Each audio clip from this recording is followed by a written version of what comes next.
أعوذ بالله من الشيطان اللعين الرجيم. بسم الله الرحمن الرحيم. الحمد لله الذي جعل الحمد مفتاحا لذكره وخلق الأشياء ناطقة بحمده وشكره. الصلاة والسلام على نبيه محمد المشتق اسمه من اسمه المحمود وعلى المطهرين أولي المكارم والجود. الحمد لله الذي هدانا لهذا وما كنا لنهتدي لولا أن هدانا الله. أما بعد فقد قال الله تبارك وتعالى في كتابه المحكم وخطابه المتقن وقوله أحسن. بسم الله الرحمن الرحيم. فآمنوا بالله ورسوله والنور الذي أنزلنا والله بما تعملون خبير. صلوات.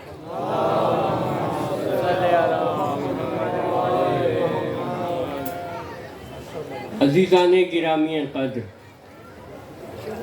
پچھلے 9 دن جس عنوان پر گفتگو ہوتی رہی، جس موضوع کے تحت گفتگو ہوتی رہی، وہ عنوان رہا کمال مصنوع دلیل ثانی، کہ جس میں ہم نے کمال علم کو دیکھا کہ جہاں علم اپنے کمال پر ہوتا ہے وہاں وہ روح، وہ نفس، وہ وجود، وہ ہر شے اس انسان کی درجہ کمال پر ہوتی ہے۔ آج ہم نے دیکھنا ہے کہ جب علم درجہ کمال پر پہنچ جائے، جب علم درجہ کمال پر ہو، علم تبھی درجہ کمال پر ہو سکتا ہے جب علم من جانب الہ ہوگا، جب علم اللہ کی طرف سے ہوگا تبھی علم اپنے کمال پر ہوگا۔ ہم نے دیکھنا ہے کہ وہ افراد کون ہیں جن کو علم اللہ کی طرف سے عطا ہوا، جن کو اللہ نے اپنی طرف سے علم عطا کیا، ان کے لیے قرآن مجید میں اوت العلم کا لفظ استعمال کیا۔ ہم نے دیکھنا ہے کہ وہ اوت العلم والے کون ہیں۔ تو عزیزان گرامی، قرآن مجید میں ارشاد ہو رہا ہے کہ قالوا للذین اوت العلم، کہ وہ جب رسالت مآب سے کچھ سنتے تھے تو وہ آتے تھے کس کے پاس؟ اوت العلم کے پاس، اور کیا کہتے تھے کہ ماذا قال آنفا، یہ حضور ابھی کیا کہہ رہے تھے؟ کس کے پاس آتے تھے؟ اوت العلم کے پاس، اور آ کر کیا کہتے تھے کہ یہ حضور ابھی کیا کہہ رہے تھے؟ یہ ہے زمانہ رسول کے اوت العلم، یعنی زمانہ رسول میں اوت العلم موجود تھے، جن کے پاس لوگ آ کر قول رسالت مآب سمجھا کرتے تھے، جن کے پاس لوگ آ کر جناب رسالت مآب کے خطبے سمجھا کرتے تھے۔ یہ قرآن نے زمانہ رسول کے اوت العلم دکھائے۔ ایک قرآن نے زمانہ محشر کی اوت العلم دکھائے۔ کس طرح ارشاد ہوا کہ بسم اللہ الرحمن الرحیم ثم یوم القیامت یخزیہم ویقول، کہ اس دن اللہ ذلیل کرے گا اور کہے گا این شرکاء الذین کنتم تشاقون فیہم، کہ جن کو تم میرا شریک ٹھہراتے تھے، جن افراد کو تم نے خدا مانا تھا، وہ آج کہاں ہیں؟ ان کو اللہ ذلیل کرے گا اور ان کو مخاطب کرے گا، تو وہ مشرک، وہ کافر تو خاموش رہیں گے، لیکن قال الذین اوتوا العلم بولیں گے ان خزی اليوم والسوء علی الکافرین، کہ آج ساری کی ساری ضلالت ان کافروں کے لیے ہے۔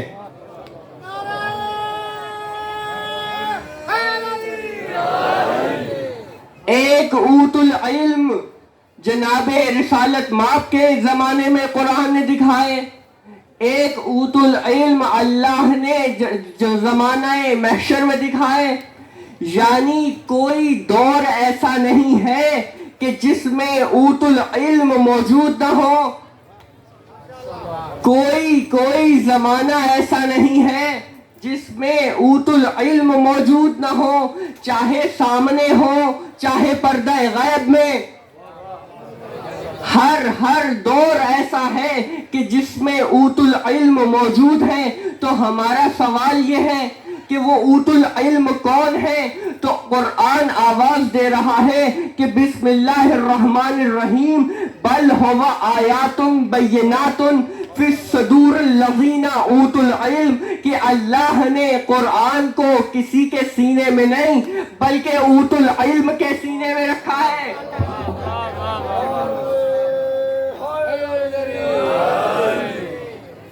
قرآن آواز دے رہا ہے کہ ہم نے اس قرآن کو، خدا فرما رہا ہے کہ ہم نے قرآن مجید کو کسی اور جگہ نہیں، ہم نے قرآن کو حافظوں میں نہیں، ہم نے قرآن کو اوت العلم کے سینوں میں رکھا ہے۔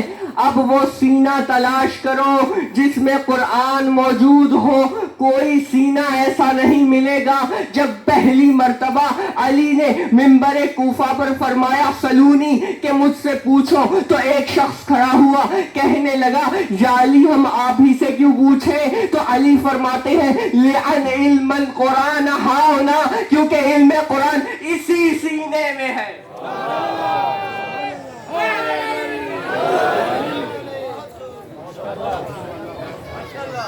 یعنی اوت العلم وہ افراد جہاں علم من جانب الہ تھا، یعنی جہاں من جانب الہ علم موجود تھا، وہ سینے کوئی اور نہیں، علی ابن ابی طالب اور ان کی اولاد کے سینے ہیں۔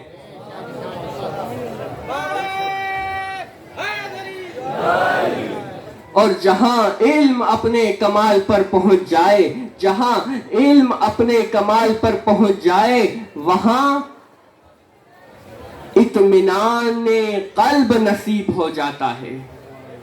جہاں علم اپنے کمال پر ہو وہاں اطمینان ہوگا۔ جناب ابراہیم کہہ رہے ہیں پروردگار مجھے دکھا دے کہ تو مردے کیسے زندہ کرتا ہے۔ آواز آئی کیوں ابراہیم یقین نہیں رکھتے؟ آواز آئی کہ یقین ہے لیکن اطمینان چاہتا ہوں۔ ابراہیم کون؟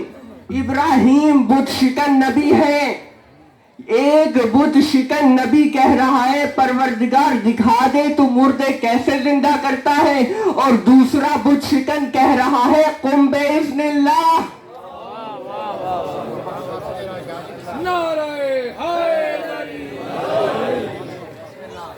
ایک بت شکن اطمینان قلب مانگ رہا ہے، ایک بت شکن اس کمال علم کی منزل پر ہے جہاں سے آگے علم تجاوز نہیں کر سکتا، اور جہاں علم اپنے کمال پر پہنچ جائے، جہاں اطمینان اپنے کمال پر پہنچ جائے، اور جہاں علم اپنے کمال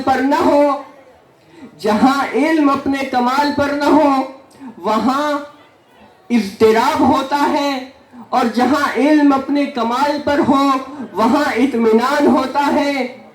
اور ایک مضطرب الجہل، ایک اضطراب جہل کے ساتھ سوال کرنے لگا کہ یا رسول اللہ یہ امام مبین کے معنی کیا ہے؟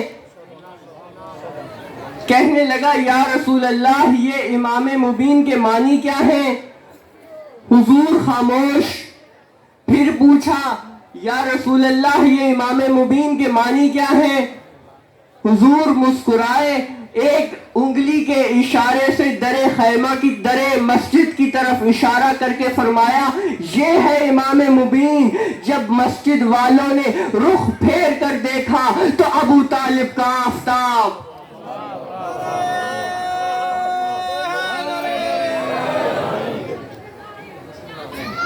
جہاں علم اپنے کمال پر ہوتا ہے تو عزیزان گرامی وہ افراد جن کا علم من جانب الہ تھا ان کے ساتھ کیا سلوک روا کیا گیا. 4 ہستیاں ایسی ہیں جو اس کائنات میں سب سے زیادہ روئی ہیں.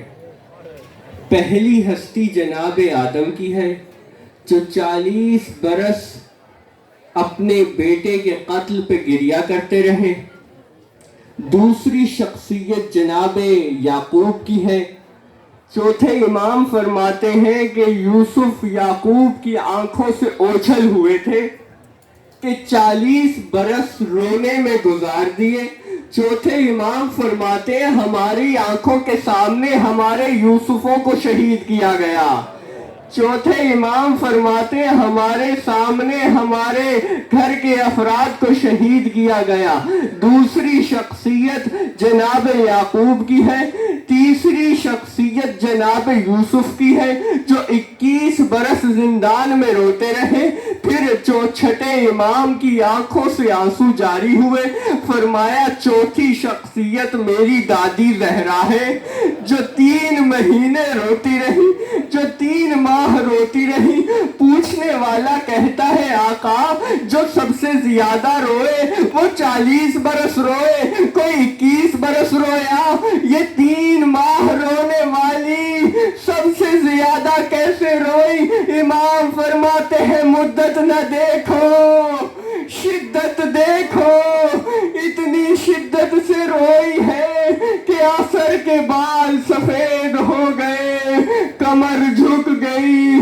18 برس کا سن تھا, ہاتھوں میں عصا تھا, ایک ہاتھ پہلو پہ تھا. جناب زینب کو قریب بلایا, آخری وقت قریب آیا. فرمایا زینب یہ صندوق اٹھاؤ, اس میں کچھ کفن ہے, میں تمہیں بتاتی ہوں یہ کفن کس کے ہیں. جناب زینب کفن نکالتی رہی, جناب زہرا بتاتی رہی. فرماتی ہے کچھ دیر کے بعد تمہارے بابا تم سے کفن لینے آئیں گے, یہ میرا کفن ہے. کچھ عرصے کے بعد تمہارے بھائی حسن کفن لینے آئیں گے, یہ تمہارے بابا کا کفن ہے. اس کے کچھ عرصے بعد تمہارے بھائی حسین کفن لینے آئیں گے, یہ حسن کا کفن ہے. صندوق میں کفن ختم ہو گئے. جناب زینب فرماتی ہے اماں بھائی حسین کا کفن کہاں ہے؟ آنکھوں سے آنسو جاری ہوئے.